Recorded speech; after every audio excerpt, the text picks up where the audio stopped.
I pretended to be the long-lost heiress to a billionaire family. The family was just about to kick me out.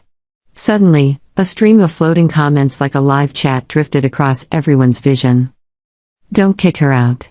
Michael Lawson, she really is your biological child. Lena is the fake. She acts innocent but is plotting to steal the family fortune and destroy you all. Worse, she's been stringing along your son's feelings. The Lawsons are being played. Everyone froze. Mrs. Lawson's face went pale. Mr. Lawson's expression stiffened. Their son, Luke Lawson, frowned, eyes moving from Lena to me. Only Lena looked completely lost, her gaze jumping from one shocked face to another. Because there was one thing none of them knew. Those floating comments? I was the one sending them. I was bound to a bullet comment system, a strange interface only I could control. Anything I typed would appear as glowing text in front of everyone else, like divine messages. And my goal was simple. To avenge my dead mother and my cousin. The room went silent. The comments hung in the air like a sentence. Mr. Lawson forced out, "What is this supposed to mean? I did a DNA test with Lena years ago. She's my daughter." Lena, who still couldn't see any of the text, jabbed her finger in my direction and snapped, "What kind of psycho just walks into someone's house and claims random parents? Are you insane? Mom, Dad, kick her out. Now." Luke looked torn. He studied my face, then glanced at his mother. "Mom, why does she look so much like you when you were younger?" More comments floated across their vision. "He's right. Look closely. Doesn't she look exactly like a younger Anna Lawson? That girl is the real heiress." Mr. Lawson's stern gaze flickered. "Enough. She came here asking for a paternity test. We'll do it, and then we'll talk." Lena shot to her feet. "Dad, are you seriously doubting me? I've been your daughter for 8 years. How could you even say that?" Her eyes filled with tears as she spun and ran upstairs, shouting, "Fine. If you don't believe me, maybe you don't deserve me as a daughter." Before Luke could chase after her, Mrs. Lawson turned to one of the housekeepers. "Take Mia, was it? Take her to the guest room on the first floor." Luke hesitated, clearly wanting to comfort his sister, but Mr. Lawson cut in, "Eyes on me. I'll handle Lena later. For now, just do what I say." I lowered my eyes, playing the role of a guilty child. "I only wanted to see what my biological parents look like," I said softly. "Since you already have a daughter, I won't stay and cause trouble. Just seeing you once is enough for me." The system flashed new floating lines into everyone's view. "She's so gentle. She's the real heiress and still this humble. It hurts to watch.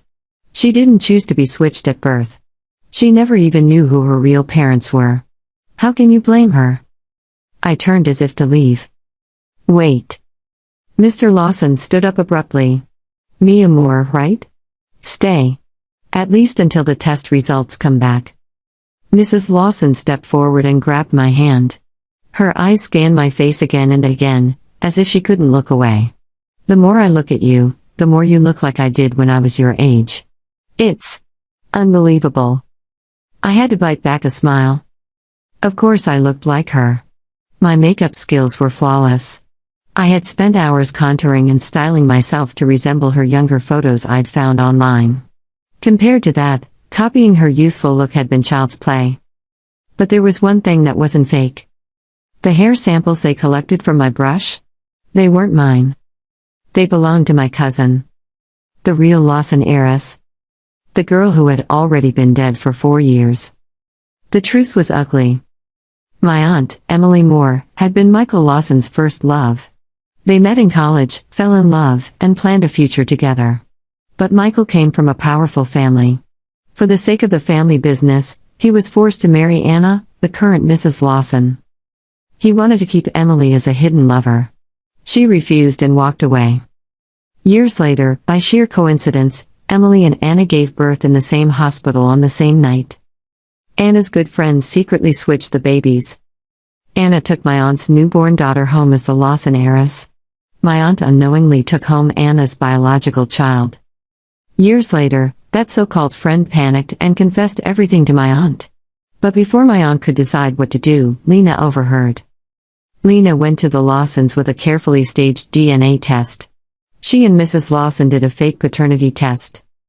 And just like that, the Lawson heiress title was stolen. Lena, who had grown up poor, suddenly became the pampered rich daughter. My cousin, the real daughter, was just left behind. Lena hated that my cousin had once lived as the real heiress.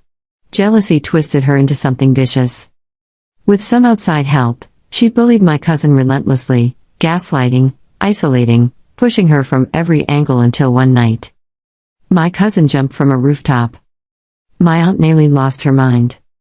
And Mrs. Lawson, afraid that Michael and Emily might reconnect, planned something even more monstrous. She found some men and ordered them to teach Emily a lesson. But those men went to the wrong place. They took my mother instead. My mother was mistaken for Emily, dragged away, humiliated for days. My dad and I searched frantically. When we finally found her, she was lying naked in an abandoned building, broken, barely alive. She never fully recovered from that night. Later, I overheard Lena bragging to her friends, laughing about what happened to that woman and how her mom had taken care of it. If I hadn't heard it with my own ears, no one would have ever known. My mother died soon after. My aunt never forgave herself. As for me, I never forgot. So when the bullet comment system appeared in my life and gave me a way to manipulate what people saw and believed, I knew exactly where I would start. At the Lawson mansion. With Lena and her mother. That night at dinner, I sat directly across from Lena and Mrs. Lawson at the long dining table. Lena tilted her chin high, sneering. Fake things will always be fake. Once the test results come out, you'd better get out of my house. She emphasized my house like she owned every brick. Ever since she moved in 8 years ago, Mrs. Lawson had felt guilty toward her. She spoiled Lena endlessly, designer bags, luxury dresses, anything she pointed at. I forced a tremble into my voice and let tears shine in my eyes. I'm sorry for disturbing your life. I just wanted to know what a family feels like. I'll leave tomorrow. You don't have to wait for the results. More bullet comments flashed in front of everyone but Lena. This poor girl. She's the real daughter, but she has to beg like an outsider. Compared to Lena, look how well-behaved and considerate she is. Luke, sitting beside Lena, stiffened. She's not like that, he muttered, looking at me. You're really not what I thought. Mrs. Lawson frowned. Lena, that's enough. You've always been straightforward and impulsive, but watch how you talk. The system pushed another line. Lena's acting like a spoiled brat. If she keeps this up, someone's going to have a heart attack from anger. Mr. Lawson's jaw clenched. Enough, Lena. Watch your tone. What, you're yelling at me over her? Lena's eyes reddened. I'm your daughter. Bullet text glowed again. He used to think you were his daughter. But you're not. And you're still acting like you're entitled to everything. Mr. Lawson slammed his chopsticks onto the table and stood up so fast his chair scraped backwards. Can you just eat one meal without starting a fight? If you can't eat, then don't. His voice boomed through the dining room. Lena's eyes filled with hurt. You're yelling at me. Because of that imposter?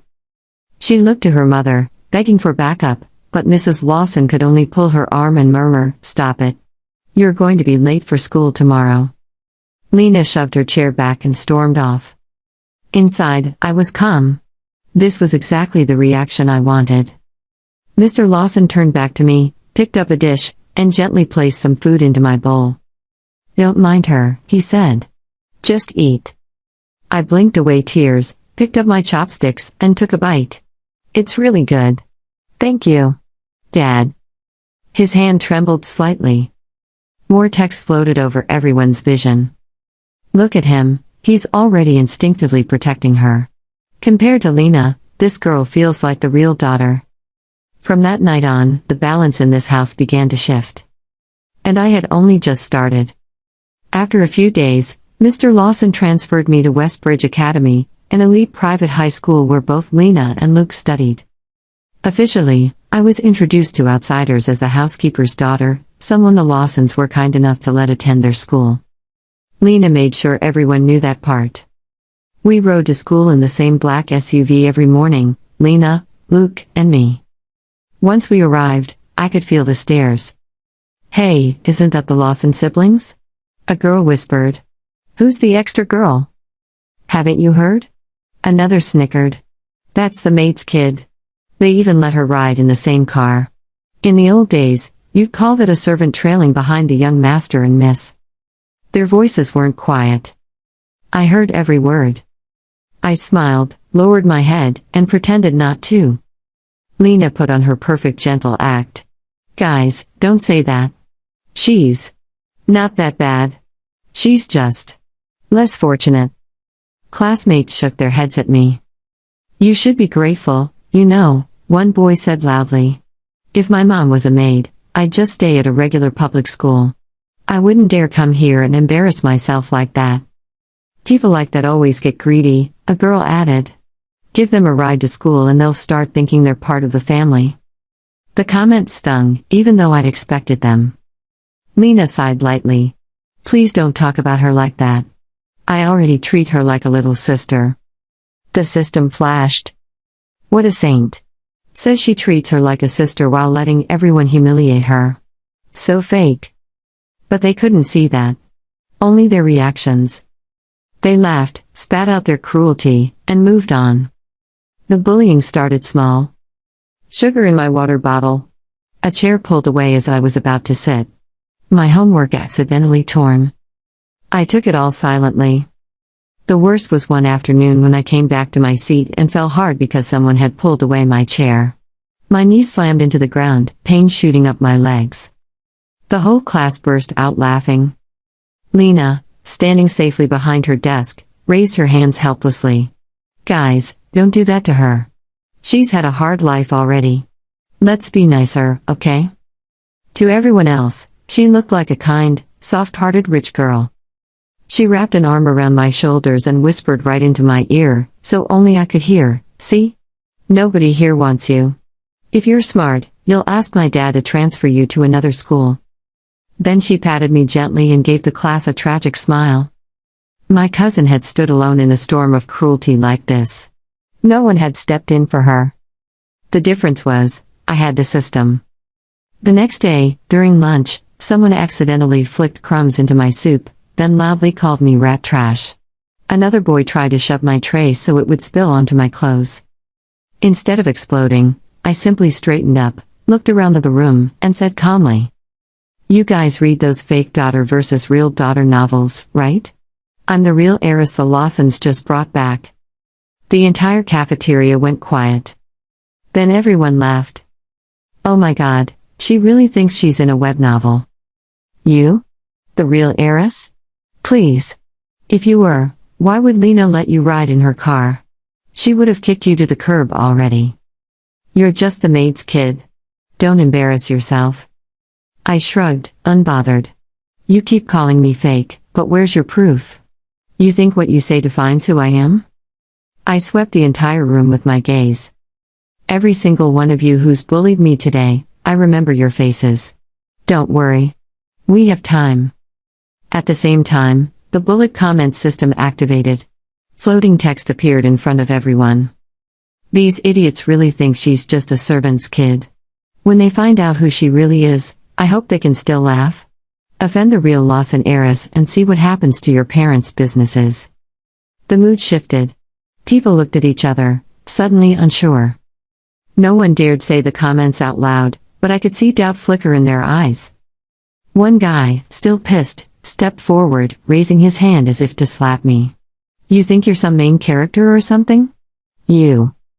I grabbed his wrist midair and shoved him backward. He stumbled into a desk, wincing. Then I pulled a small box from my bag, the one they had slipped in earlier with a dead mouse meant for my locker, and dumped the contents right onto his uniform. He screamed as the dead thing slid down his chest. "You're loud, but weak," I said coldly. "Like a barking dog that has no real bite. Also, dead mice? Really? That's the best you can do?" The girls shrieked and backed away. The guys cursed and flailed. The scene descended into chaos. Just then, a tall figure stepped into the doorway. "Enough." The room went quiet. It was Zane Summers, number 1 in our grade, son of one of the richest men in the city, the guy every teacher adored and every girl secretly or openly liked. His family's wealth and status even overshadowed the Lawsons. Zane's eyes swept over the scene, the spilled soup, the dead mouse, the tension. "You're seniors, not middle schoolers," he said flatly. "This kind of prank? Doesn't it feel childish?" He shifted aside and pulled out the empty seat next to him. "Mia Moore, right? Come sit here." The entire class stared. Zane didn't let anyone sit next to him. Ever. Sitting by him was like having a protective barrier, you were instantly off limits. I quickly picked up my bag and moved to his side, offering a small, grateful smile. "Thanks." He yawned, leaning back. "Don't thank me. I just don't like watching a whole class bully one person." Lena's expression was dark as thunder where she stood a few rows away. Her little followers scrambled to fix it. "Zane, she's not what you think," one of them rushed to say. "She's manipulative. That dead mouse was probably her own prank. She's just trying to get your attention." I pointed my fork at the girl lazily. "Oh? And what exactly are you? What rank is your family on the city's rich list? You're talking like you own the place." Her face went red. "Why you?" "The people who matter will figure out for themselves whether I'm fake." I shrugged. "You? You're just background noise." The system added. Look at her, finally fighting back. Compared to Lena's fake kindness, this girl's straightforward confidence is actually refreshing. Zane's lips twitched, as if he were holding back a smile. From that day on, I sat next to him in class. We ate lunch together. We walked part of the way to the gate after school. Lena started to lose her mind. That night, I heard her arguing with Mrs. Lawson behind a partially closed door. "Mom, do you love me or not?" Lena demanded. "How can you just let her steal everything from me? She's even trying to take Zane from me." Mrs. Lawson sighed. "Of course I love you. You're my daughter. But there's something you need to know. You really are my biological child, but your biological father isn't Michael Lawson." I stood frozen in the hallway. My thumb had already pressed record on my phone. Mrs. Lawson continued, "Your father is someone else. If you want a chance at inheriting half of the Lawson estate, you can't afford to act like a jealous child. You need to focus on yourself, improve, and stay close to me." Lena gasped. I'm not Dad's daughter? You're mine. That's enough. Mrs. Lawson's tone was hard. You're an adult now. Stop clinging to love. Think about money and power. That's what matters. I stayed there in the shadows, phone pressed to my chest, pulse pounding. So the system's hints had been right. The paternity test naming Lena as his daughter had been fake. And now I had proof. I stopped sending bullet comments to Mrs. Lawson after that. From then on, I aimed all system messages solely at Michael Lawson. And the crack between husband and wife started to widen. The school's New Year's performance was coming up, and Lena was chosen as the main star in our grade, of course. On the night of the show, I was scheduled to perform right before her. Just before I went on stage, a few girls from our class cornered me in the backstage bathroom. "Lena said you were being difficult," one of them sneered. "We're just here to teach you some manners." Before I could react, they turned on every faucet and soaked me from head to toe, ice-cold water flooding over my hair, makeup, and gown. It was the middle of winter. My teeth began to chatter. "This is just a warning," one of them said. "Stay away from Zane. Stay away from Lena. Otherwise, next time will be worse." They didn't know that just before they barged in, I'd been on the phone with Zane. He'd heard voices. Heard the change. Heard the slam of the stall. I wiped my face roughly and stared them down. "Why should I listen to you? Who I'm friends with is none of your business." One girl's eyes flashed. "I've liked Zane for years. You just showed up and now you're sitting next to him and eating with him. Why do you get what I never had? If you dare tell anyone about this," another hissed, "I swear I'll kill you." I believed her. She had pushed my cousin to the edge once. She could do it again. I opened my mouth to reply. And the stall door flew open. Zane stood there, expression icy. Behind him were our homeroom teacher and several classmates. The teacher stared at my soaked dress in horror. What is going on here? Lena's face turned white. I was just joking with her. We were playing around. Right, Mia? Zane's voice was like a blade. Playing around? I heard you threaten to kill her. The girl stammered, denying everything. I didn't say much. I didn't have to. For the first time, the perfect image Lena had built in everyone's eyes started to crumble. And I wasn't anywhere near finished. The aftermath was messy. The teacher forced me to write a 3,000-word reflection for pouring dirty water back on Lena later that night. Lena, of course, got away with a warning. Lena would never bully anyone, the teacher said, draping his jacket over her shoulders. I've known her for years. You must have provoked her. He thought I was just the maid's daughter. Just like everyone who had once watched my cousin suffer and said nothing. This time, I refused to stay quiet.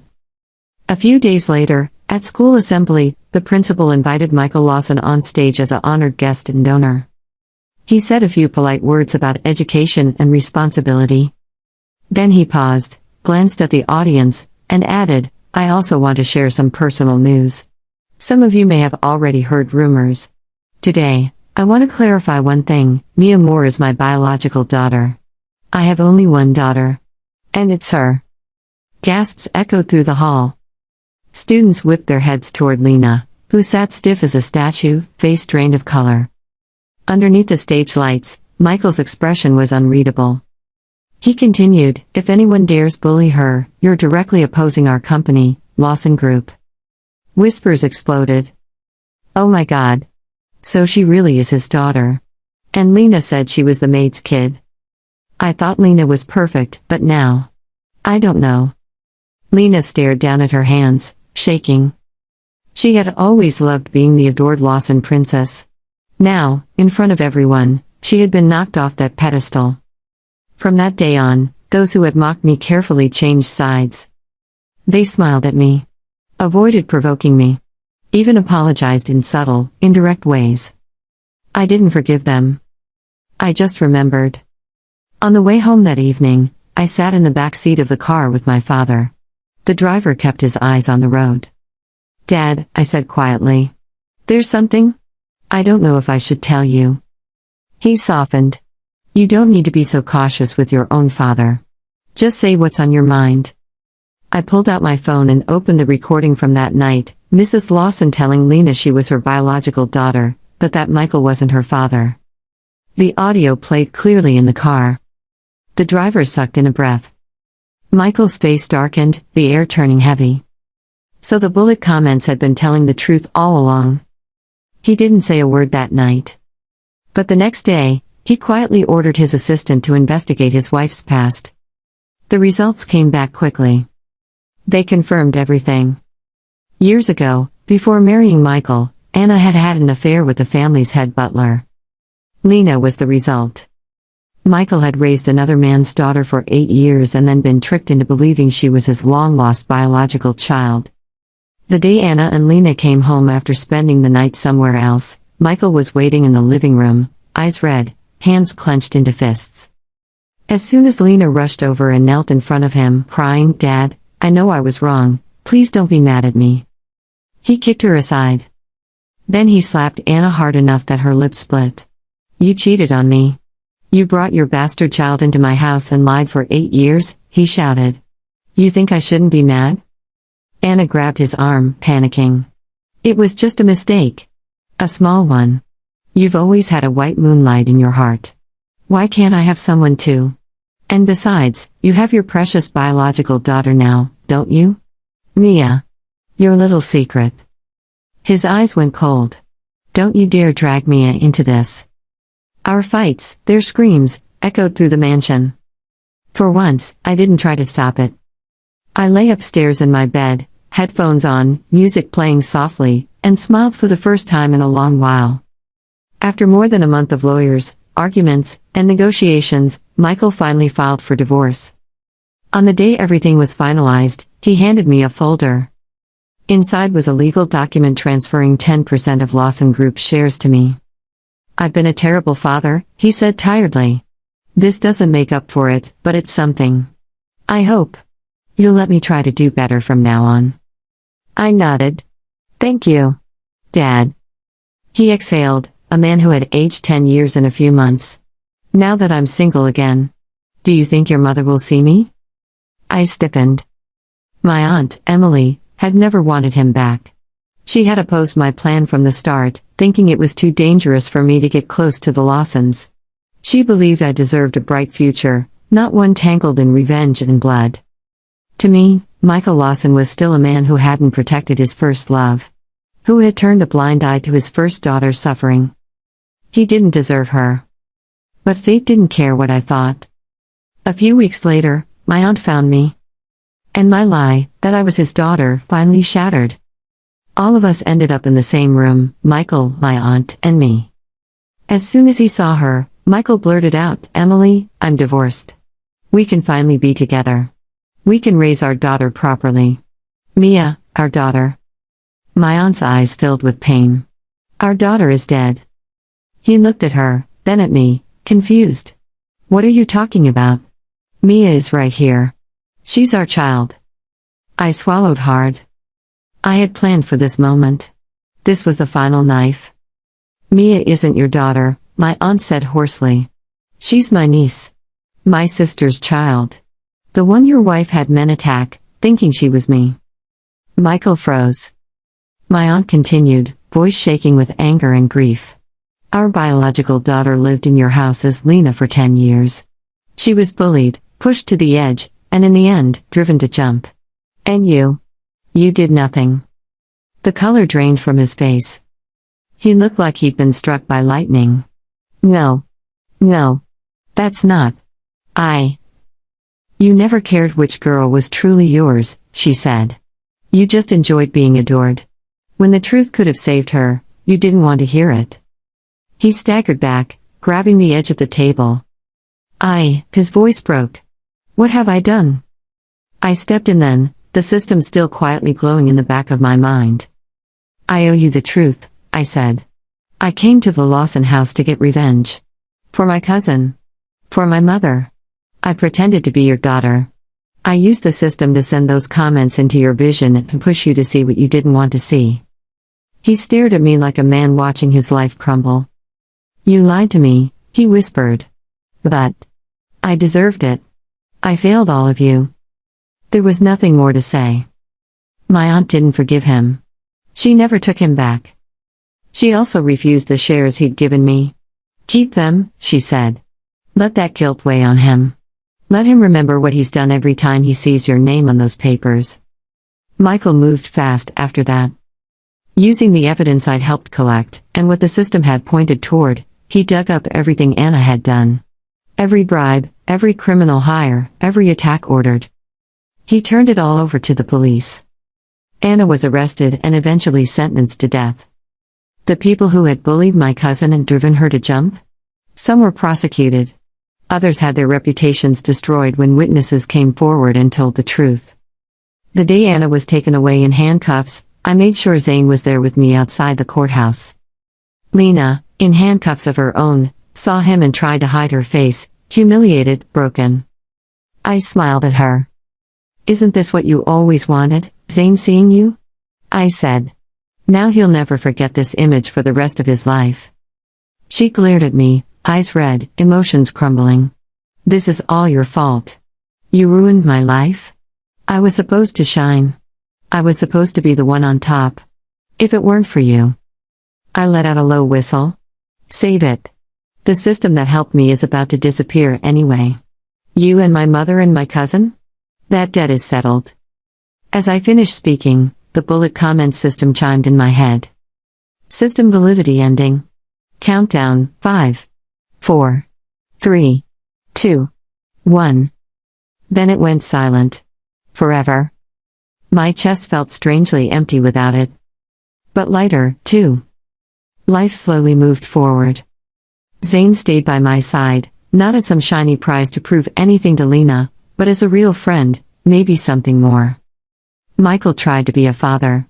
He hovered, uncertain and guilty, letting me set the distance. Sometimes we ate dinner together. Sometimes we didn't. My aunt poured all the love and regret she had for my cousin into me. She treated me like her second chance, but never tried to replace the girl she'd lost. The nightmares stopped coming every night. I still remembered my mother lying in that abandoned building. I still remembered my cousin falling from that rooftop. But the memories no longer crushed me. I had done what I came to do. Justice, however flawed, had been served. One evening, as the sun set over the city, my aunt and I stood on the balcony of our small apartment. The sky was streaked with orange and pink. "Mom," I murmured to the wind, knowing she couldn't answer, "I'm going to live well from now on. I won't stay stuck in the past forever. I promise." I closed my eyes, letting the breeze wash over my face. Somewhere inside, I could almost hear her voice, soft and warm. "Good. That's all I ever wanted for you."